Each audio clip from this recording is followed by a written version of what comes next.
today's lesson, I was working on a bike and I thought it happens enough to where it warrants a video. On occasion, what will happen is people will say, my handlebar moves, however, the wheel doesn't spin with the handlebar. In other words, it's loose. Well, the first thing you want to check, and 95% of the time it's this little front end alignment nut, which I'll show you, isn't tightened enough. If you refer back to the installation instructions, I talk about this. But in other words, if it's spinning here, then the first thing you want to check is that this, how you give a front end alignment, by the way, is snug, okay? In other words, if not, put some more pressure on there after you align the handlebars with the fork. But as you see, that is not what's moving, okay? When I turn this whole column, it moves with the wheel. So we know that that part is snug. What's happening, and what happens on occasion, is this little white part, which shouldn't be sticking out like this for the purpose of this. Okay, this is how it starts. This little white part here is not supposed to spin. This part is keyed. What I mean by that is, do you see how the handlebar has a female or a concave section? And the actual white insert, which is nylon, has a little, if you look down in there, you can see has a male section. This aligns with that. That's so that once you align the whole column, the handlebar cannot move. However, this whole white collar is not supposed to move within this tube. Why it doesn't move is that it has a little protrusion, or a little teat. Sticks out, it's molded in from this into this hole right here. Now, either from where, or a lot of times people will rest their feet on the foot pegs while they're talking and try to drive with their hands and feet. They're putting undue pressure on this while they're holding the wheel.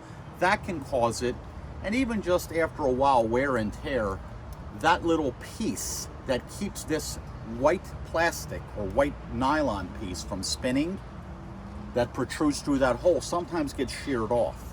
So there's nothing keeping this from spinning right now, okay? That's because that little hole has nothing to match up with. It's just a straight, well, I'll show you. It's just a straight cylinder now. You see? See right there, I already pre-drilled this hole. You won't see this. I started fixing this and then decided to make this video after I already fixed it. So this was completely filled in and flat. But what's supposed to be here, where there's now a hole which I made, I'll talk about that in a minute, is a little teat that sticks out. And when you squeeze this part together before the handlebar's in, it locks into this little hole in here, okay? So what people will do sometimes is they'll either try to glue this, you know, this piece here. It might hold for a while, but when you're talking about aluminum and nylon, unless you use a material like 5200, it's probably not going to hold for very, very long. Or they go ahead and they just tighten the dickens out of this. Okay, I mean, they make it tight. And all they're doing is, this collar now is really squeezing on this. And yeah, it'll hold it pretty good, but as you see, it can still move. It's a temporary fix. So let me show you the right way to go ahead and approach this. Again, in review, always check to make sure this nut is nice and secure if you're turning the handlebars and the wheel is not moving. And in review, this collar should not be moving within the post. So we're going to show you how to fix when the collar is moving within the post. So the first thing we're going to do is to remove the handlebars. Now, if you recall from the installation instructions, you know, in order to get this handlebar out, you've got to remove this post first because the wire isn't long enough. So we'll just go ahead and show you how to do that so you don't have to go and watch the whole assembly instructions video once again. Okay, this guy was nice and snug, but I'm going to go ahead and loosen him up so that I can pull the entire assembly out of the frame. Now I have plenty of slack to go ahead and remove my handlebar. Again, you probably won't remember that because that only happened when you put your bike together, and some of you may not have put your bike together. You may have bought it assembled from one of my guys. Okay, here's your piece. By the way, you can get a new piece from us. I think they're about 50 bucks. So if any of this gets bent, we have these online. And of course it comes with the insert. You can also call us about the insert. I may put these on. See, that again is supposed to, let me pull off this collar here. Okay. This is what I call your locking collar. This is what puts enough pressure on this by squeezing this so that you can raise and lower the handlebars, but the handlebars are squeezed at the desired position so they don't pop up and down, okay? That's what that's for. But be that as it may, let me pull that off. It's all simple stuff, nothing to be afraid of. Here is that hole, which I've made a little bit bigger, and I'll show you why in a minute. This is how this section works here, you see? Right there, in that hole, this is supposed to have a little piece protruding. Well, in time, that gets sheared off, okay? So here's a good way to fix it. What I do, I like visuals. I took a quarter inch drill bit. I went ahead and made this a little bit bigger to quarter inch, okay? And here's why. I got these at Harbor Freight. They were like less than $10. But you can go to Home Depot and get just one, or Lowe's. I chose the 5/16 fine little set screw, okay? Right there. And I'm gonna put that in there, and then to have it go into the collar. That was my idea, and it works quite well. So what I did, just to really be fancy, I decided I'm gonna use a 5/16, oh, that's a mouthful, set screw in there. I tapped this. Now this might be a little bit advanced. Guys, look, you can take a screw, something, plug it in there. But I actually tapped this with my handy dandy tap and die set, because this is a 5/16 fine, which is I think 28 threads. 24 threads per inch. That's what that stands for, 5/16 by 24, okay? Metric works differently, but the second number is how many threads per inch in American speak. So since this is a 5/16 hole, quarter inch is a little bit smaller, which will allow me to take a 5/16 inch tap. And which one was it? Look at that, 5/16, goody. Okay. So I put my 5/16 inch tap there. I went ahead and tapped it. What tapping means is I made screw holes for this. If you might be able to see that now, okay? Fancy pants. I went ahead and tapped this with the 5/16 inch tap. I'm going to now put my collar back on. There it is. So that I can put my 5/16 inch set screw right in there like so. So I'm going to align the two. I also tap this too, okay? But this is less critical, because when you start, just make a little hole. When you start to thread this through the metal, I can assure you that this nylon, it will thread its way in there. But while I had the tap in my hand, I went ahead and tapped that as well. So what we're going to do is we're going to go ahead and align those two. I'm making this look harder than it is. Matter of fact, let me make it easier than it is. Be smart about it. I'm going to remove this, since she was kind of in my way.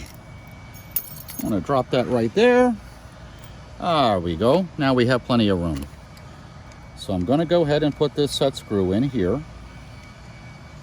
And you all are probably, most of you are saying, to heck with this. I'm just going to order a new insert or a new pipe. That's okay. But I figured I'd show you how I fixed this. It's really not that hard. Then I'm going to go ahead and thread that into the threads that I made just for it. And if you can see on the inside, you see how now it's also going into that white collar. Okay, can you see that on the screen? Good. You don't want to put it in too far, because of course, remember, this is the male part, which this, watch my finger over here, slides on, so you don't want it to scrape that. Anyway, the whole purpose of that is just to go through here and go through here. So I got news for you. That thing ain't turning now. And it probably never will again, which is fine. If you're going to do it right. the first time, I always say. Now, we're going to put this back on. This is a pressure clamp. I want to talk about that too while I'm on here. I see people oftentimes, I probably was guilty of it myself initially, but this is a pressure clamp, which means the reason why this has a cam, see how this is wider than this part, is so that when you tighten this to a desired amount, you can just fold this over. See, that's too much. It won't go all the way over. So I need to loosen that a little bit. But now, when I fold it over, it places more pressure on there. What I see a lot of people doing with these things is, and it kind of makes me nuts, they do like this. And they torque these things all the way down. Well, now you've just defeated the purpose of the pressure handle, the cam, and you're just using it as a regular screw, which is fine, but it's a pet peeve. Nonetheless, that's how I fixed that. Okay, now, might as well bear with me so you don't have to go to the assembly instructions. I'm going to go ahead and make sure that the male to male,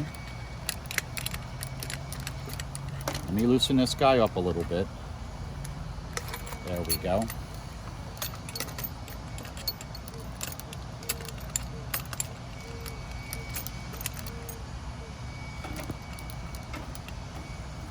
See what I've done, this is actually good that this happened. I think I actually have that guy a little bit too screwed in a little bit too far. I think I was showing you that and I forgot to back it out. You see how now this should slide. There it goes. All right, there it was. Okay, but if you notice, that white piece now will not move. You know why? Because this screw was going through the metal as well as through the nylon part. So what we're going to do, so you don't have to watch the assembly video, we're going to go ahead and bend this over. We're going to put that back into the frame. We're going to do, first thing I recommended from my assembly video, and I'm going to do it now, I'm going to make this kind of just snug. Okay, just snug. And I'll show you why. First thing I want to do is do my front end alignment. By the way, if your handlebars are not aligned with your wheel when you're doing one of these numbers when you're driving, this is why. This needs to be aligned. So I look down, I look at the handlebars, is how I do it, okay? And I line it up with the fork. That looks pretty good. Why I snugged that was so when I go ahead and open this again to put some heat on here to tighten this up, it didn't move on me. If it was completely loose when I opened it, I would have had to realign it again. Now, I go ahead and tighten up the alignment nut, we'll call it that. And don't be afraid to put a little bit of pressure on this. Okay, there we go. Now that is good and snug to the frame. Now when this locks into place, the handlebars are aligned with the fork, and because the white piece no longer moves, even with this open, guys, this could be gone. If you notice, the handlebars turn the wheel. That's how you fix that. This should never be spinning. If it's spinning, you need to fix it or replace it. And that's about it.